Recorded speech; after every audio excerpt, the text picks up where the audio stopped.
کہیں نہ کہیں جمع ہو جاتا موجود ہے.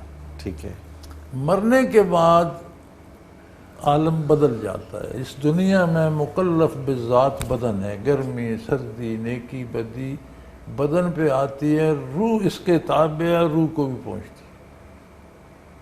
بظاہر دکھ سکھ سارا بدن پہ آتا ہے، لیکن وہ کیفیات روح پر. بدن نیکی کرتا ہے روح بھی روشن ہوتی ہے، بدن برائی کرتا ہے روح پہ بھی تاریکی آ جائے. مرنے کے بعد مکلف بذات روح ہو جائے، معاملات روح سے ہوتے ہیں، اثر بدن تک بھی جا. بالکل صحیح. تو روح تو ریزے ریزے نہیں ہوتی، وہ تو موجود ہوتی وہ ہے. موجود ہوتی ہے. سوال جواب اس سے ہوتے ہیں. اگر اس پر سختی ہوتی ہے تو بدن کے ذرات سیل جہاں بھی ہیں وہ اس کا اثر ان تک پہنچتا ہے. صحیح. اگر اسے انعام ملتا ہے، لذت ہوتی ہے، تو بدن کے ذرات جہاں تک ہیں ان تک وہ لذت بھی پہنچتی ہے. معاملات برزخ میں روح سے ہوتے ہیں. جب قیامت قائم ہوگی روح اور بدن دونوں برابر مکلف ہو جائیں. بالکل ٹھیک. جہنم کا عذاب بھی دونوں برابر فیل کریں گے، جنت کی لذتوں بھی دو گنی ہو جائیں گی. روح بھی محسوس کرے گی، باڈی بھی محسوس کرے گی. صحیح. جہنم کے عذاب بھی دو گنے ہو جائیں گے، بدن بھی جلے گا، روح بھی محسوس درد کرے گی. تو یہاں مکلف بذات بدن، روح نظر نہیں آتی تابع ہے.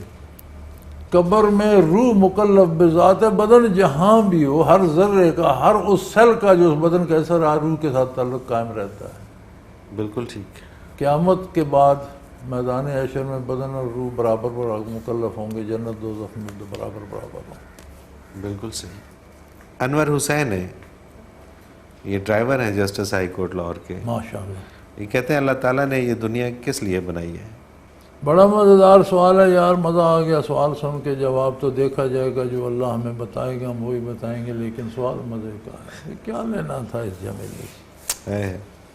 اس میں رکھا کیا ہے؟ ہر مخلوق جتنی زمین پہ بسنے والی ہے، سوائے لڑائی اور مار دھاڑ کے اس کا کام ہی. چڑیا چڑیا سے لڑ رہی ہے، کوا کوے سے لڑ رہا ہے، شیر شیر سے لڑ رہا ہے، کتا کتے سے لڑ رہا ہے، گیدڑ گیدڑ. کوئی جانور، مچھلی بڑی طاقتور کمزور کو کھا رہی ہے، بڑا چھوٹے کو نگل رہا ہے. مگر مچھوں کو مگرمچھ کھاتے دیکھا ہے. یہ کیوں بنائی؟ حدیث قدسی ہے، کنت کنزا مخفیا. مخلوق تو تھی بے شمار میری، لیکن میری عظمت اتنی تھی کہ انہیں جرت نہیں تھی مجھ تک نگاہ اٹھانے کی. میری ذات ایسے تھی جیسے کوئی پوشیدہ خزانہ. پتہ ہے سب کو وہاں خزانہ ہے، کیسا ہے، اس میں کیا نہیں. بہت بڑا خزانہ ہے، لیکن اس میں کیا کیا ہے، کیسا ہے، یہ نہیں تھا. مخلوق فرشتے تھے، دوسری مخلوق آسمان تھے، دوسری مخلوق تھی، اور مخلوق تھی. آسمان و زمین سے پہلے بھی بے شمار مخلوق تھی جو اس نے بنائی، لیکن سب میرے حکم کے تابع تھے. کنت کنزا مخفیا فاحببت ان اعرف. پھر میں نے یہ چاہا کہ کوئی ایسا ہو جو مجھ پہ فدا ہو. سارے حکم مانتے ہیں، ایک ایسی مخلوق ہونی چاہیے جسے میں حکم بتا دوں، زبردستی منواؤں نہیں. سبحان اللہ. وہ مجھے جانے، مجھے پہچانے، پھر مجھ پر فدا ہو کر میری اطاعت کرے، مزہ آ جائے. اللہ اکبر. سبحان اللہ. سبحان اللہ. ایک بندے کو آپ تنخواہ دیتے ہیں، ملازم ہے، بندوق پکڑا اس نے تو آپ کا پہرا دینا.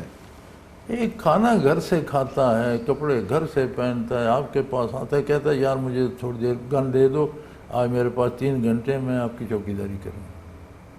کیوں؟ آپ سے اس کو محبت ہے، تعلق ہے، آپ کو جانتا ہے. فرمایا ساری مخلوق میری بات مانتی ہے.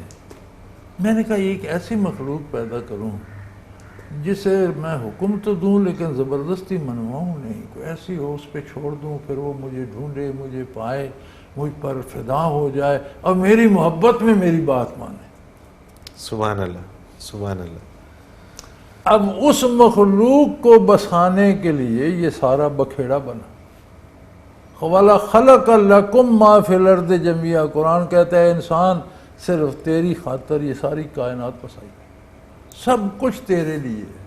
سبحان اللہ. یعنی اس عاشق کو تلاش کرنے کے لیے، اس محبت کرنے والے کو پانے کے لیے یہ سارا جہان اس میں سورج چاند ستارے بوٹیاں جڑیاں سبزہ جنگل درخت پہاڑ یہ سارا بکھیڑا ایک انسان کی خاطر اور انسان کو سامنے کر دیا رخ انور نور نبوت سے کتاب الہی سے دیکھ سکتا ہے بالکل صحیح دیکھنا ایک یقین ہوتا ہے نا آپ نے آنکھ سے دیکھا تو یقین ہو گیا دھوکہ بھی لگ سکتا ہے ہم دور سے دیکھتے ہیں اونٹ کھڑا قریب جاتے ہیں تو جاڑی ہوتی ہے بازار میں بندہ ملتا ہے پکڑ لیتے ہیں وہ فلانے وہ کہتے نہیں میں وہ تو نہیں میں تو فلاں اچھا مجھے دھوکہ لگا دیکھنے میں بھی دھوکہ لگا جو مخبر صادق کی جو ایک بندہ تجربہ کر کے دیکھ کر آپ کو آ کے بتاتا ہے کہ فلاں جگہ یہ ہو رہا ہے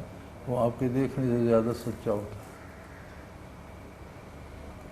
تو یہ سارا جھمیلہ بنا کر پھر کتابوں میں لکھ کر نبی مبعوث فرمایا بتایا کہ یار یہ اس لیے بنایا ہے خلق لکم ما فی الارض تمہاری خاطر میں نے یہ جہان سجایا تم میرے لیے ہو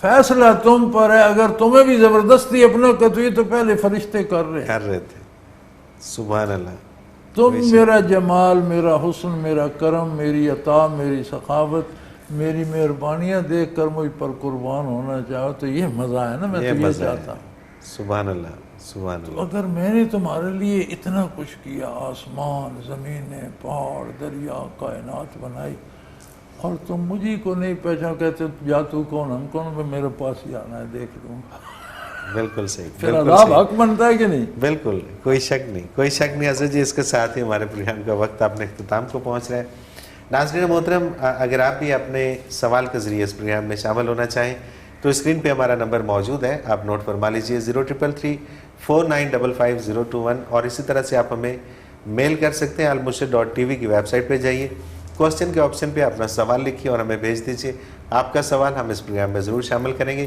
اسی طرح سے almurshid.tv کی ویب سائٹ پہ ہمارے تمام گزشتہ پروگرامز بھی آپ دیکھ سکتے ہیں حضرت جی کے قرآن پاک کے تراجم اردو اور انگلش وہ بھی آپ دیکھ سکتے ہیں اور ریسرچ ورک کے لیے بہت اچھی ویب سائٹ ہے اس پہ جائیے اور اس سے فائدہ اٹھائیے اس کے ساتھ ہی آج کے پروگرام کا وقت اپنے اختتام کو پہنچا منور عتیق کو اجازت دیجیے اللہ حافظ لا